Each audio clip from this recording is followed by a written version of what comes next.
Okay, so continue. So CF number 16.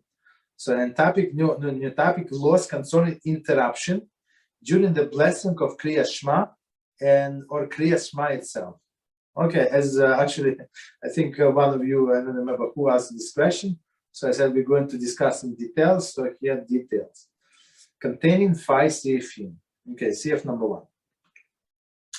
The Shema and the 3 accompanying blessings, which are the blessing beginning Yotzer Or, who forms the light, and the blessing Ahava Rabbah, with abundant love, both of which recited before Shema, and the blessing beginning Emes Vayetziv, it is sure and certain, which is recited after Shema, and likewise with regard to the recitation of the Shema and its accompanying blessings, is in the evening prayers as well, are most stringent at Psuki de Zimra with regard to allowing responses to other blessings and in interrupts during the recitation. Okay, so it was, believe it or not, it was all one sentence. So now we're going to go from the beginning with commentary and the sense. So just to remind ourselves, so we're in the topic of morning prayers. Okay, so one more time. The Shema and 3 accompanying blessings. So basically, when Shema starts, after we say Baruch Hu, right? That's when we answer Chazzan, and that's when the Shema starts with all of the blessings, right? So one more time, the Shema and 3 accompanying blessings. So how many blessings? 3. Which are the blessing Yotzer Or? So it's a who forms lights. That's like in a very, very beginning. It's like second line or whatever line is it in our Siddurim, like after Baruch Hu. The blessing Ahava Rabbah. So it's like meaning Yotzer Or. If you think about it, it's like pretty long blessing. Then Ahava Rabbah is abundant love. That's the second blessing. Right, and they say or Nusach Sfar Achavas Oilam is in eternal love. So this or this, so it doesn't matter. Nusach Sfar, Nusach Ashkenaz, both of which are recited before Shema. Okay, so these two blessings before Shema. Then you say Shema itself, right? And the blessing beginning with Emes Vayetziv is sure and certain, which is recited after Shema. So this is number 3. So commentary. Although Emes is actually the first word of the blessing after Shema, it is recited together with the end of the Shema. Okay. So this Emes is like when Chazzan is trying to wait for everybody, if it's possible, and then they continue with the congregation again. Okay. Which is recited after Shema, and likewise with regard to recitation of the Shema and accompanying blessing in the evening prayers as well. So in evening prayers, so commentary say evening prayer, they're accompanied by 4 blessings. So in the morning we have 3, 2 before Shema and 1 after. In the evening we have 4 blessings. Sorry, in the evening Shema accompanied by 4 blessings. First one is Asher Bidvaro Marif Aruvim, meaning who by his word begins the evening or brings the evening, and Avas Oilam, right? So that's so it's second blessing. That's what Sephardim say in the morning also. Avas Oilam, but Ashkenazim say this only at night. Okay, with eternal love. Both preceded the Shema, right? Emes Veimuna, the true and faithful, and Hashbicheinu, Hashbiveinu, I'm sorry, Hashkiveinu, lay us down, following the Shema. So one more time. So before, so if you want to look up in your Siddur, So before Shema, we're talking about Marif now. So before Shema, you have two blessings. One more time.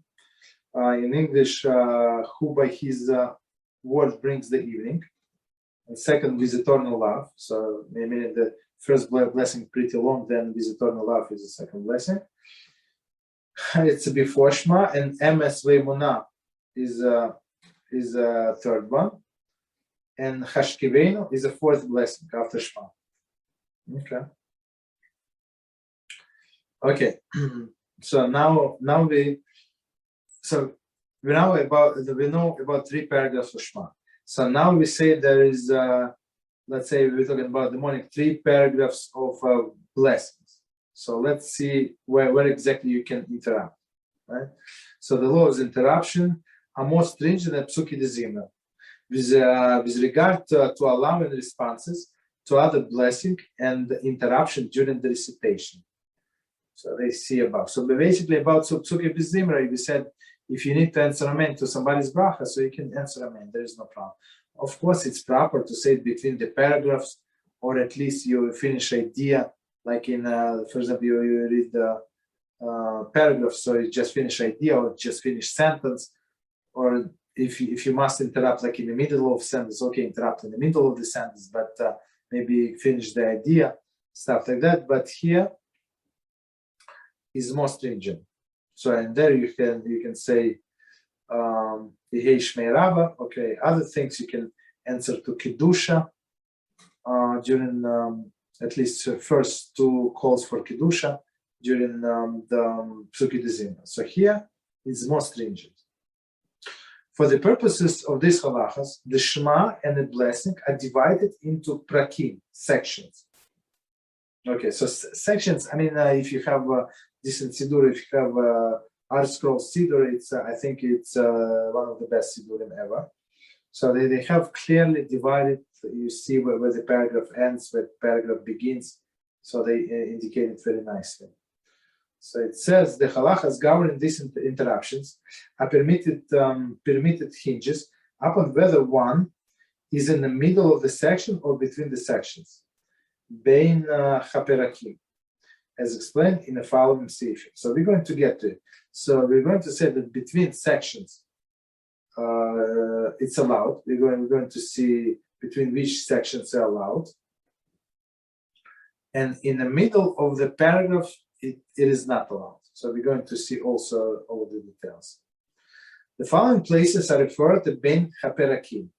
Okay. What do you do if you make an interruption in the middle of a paragraph?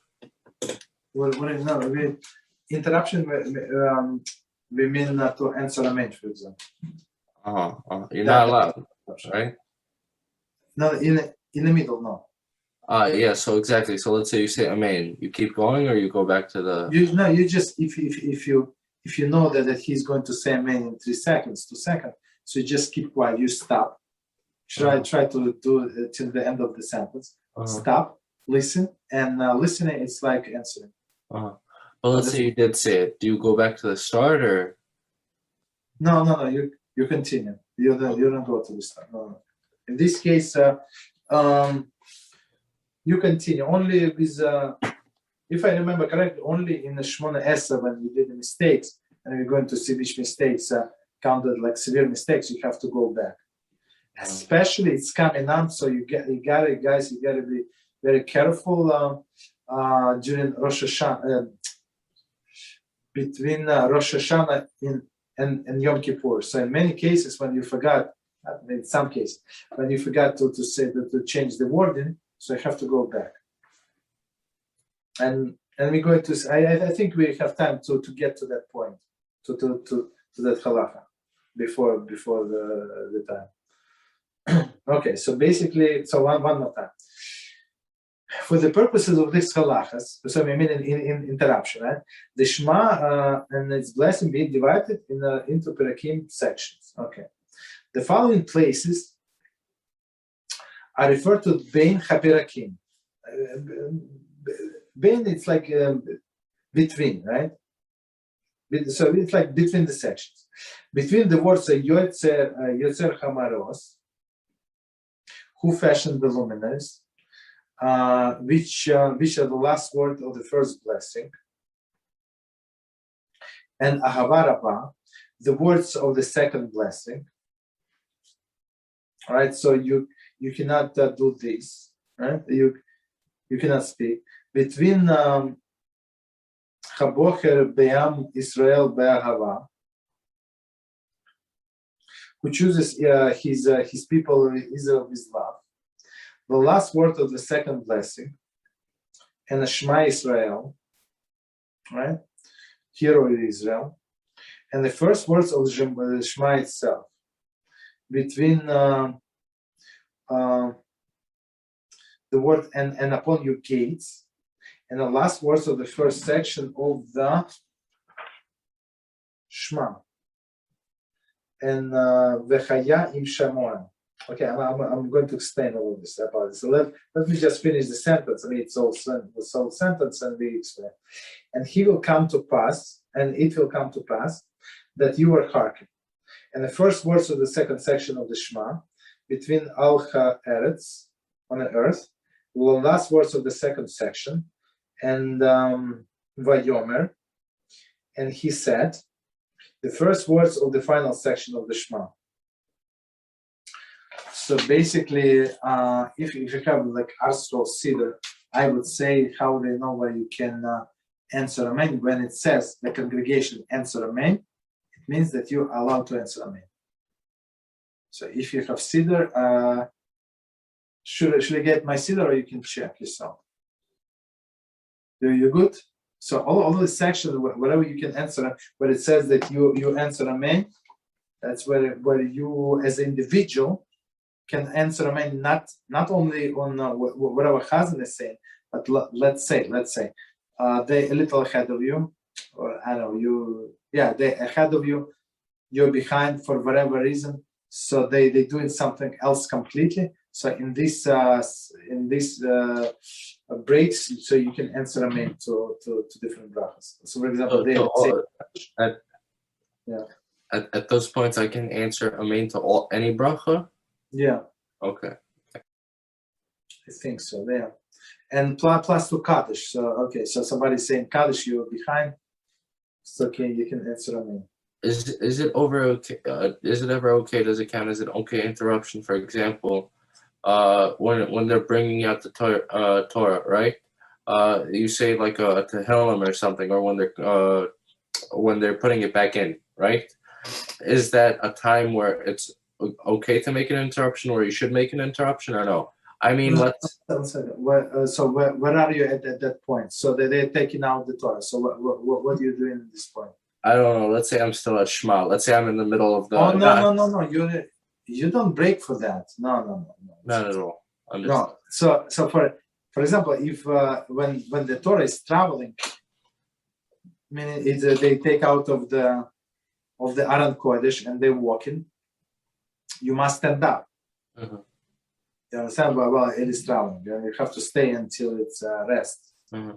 So, but then so maybe it's proper that you stand. Maybe you like could be quiet for this 15 seconds, or if you can continue reading, you can continue reading, whatever you do. But otherwise you're in break for that. Yeah. Is a person allowed to daven while they're reading from the Sefer Torah, or no? It's so basically if you're behind, so you have to listen to the reading of the Torah. Well, let's put it. I'm going to do by a little more lenient opinion, let's say. So but on one hand you have to finish davening. On the other hand, you have to listen to the Torah. So you can listen to one aliyah, at least, right? So maybe you will listen to a coin. You stop wherever you are. You listen to a coin, and then they continue davening, let's say. Mm-hmm. Or you went to, for example, you finishing whatever you're finishing. So you skip the reading of the coin and Leib, and then you listen to Israel. Mm-hmm. Understood. Oh, and also I'm going to ask you, because we already went through this part in the Kitzur. It's just a little different of a question. So we read about Psukei D'Zimra before, correct? Yeah. So let's say on Shabbos, right? We have much more Psukei D'Zimra. Yeah. I know that on a normal weekday, if you didn't say the Psukei D'Zimra, you have to go back. But for those additional psukim December, do you also have to go back on Shabbos? Yes, yeah. Well, whatever you skip, whatever you were allowed to skip, you just go back. But the precedence when you need to skip because you've been late, so whatever is said on a daily basis takes more precedence than it says on Shabbos, except the last piece. And Nishmasko. Yeah, go ahead. And also in the article, many times in the Karbanis, for example, it says some congregations don't say this on Shabbos. So should I say that on Shabbos and festivals? If you read the word, it's beautiful, beautiful prayers. So I personally say all of these things. Okay. So I mean, you ask if you read the first of all, it's three lines only. It's not like I don't know, and end of the word. So some things are not proper to say. So they say everybody skips. So when it says we don't say it on Shabbos or Yom Tov, so for sure you skip it. But otherwise, if some say, so I mean it's only a few lines and we do say. Understood. Okay, so basically, I'm not going to read it again. But if you look at the Siddur, so basically every time when you're allowed to answer Amen, so that's my personal hint. So you can answer Amen to different brachas.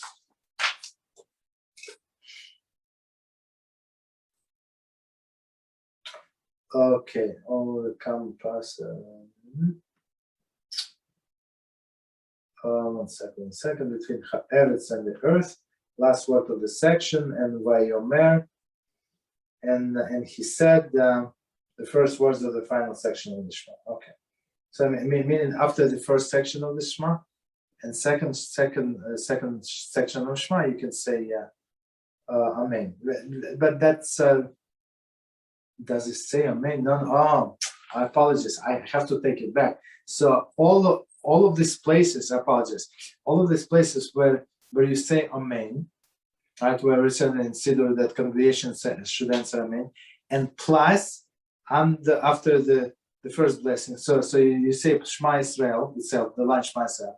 Then if you say first paragraph. So after this paragraph, it's Siddur that does not say Amen, but you can answer Amen. And after the second paragraph, you also can answer Amen.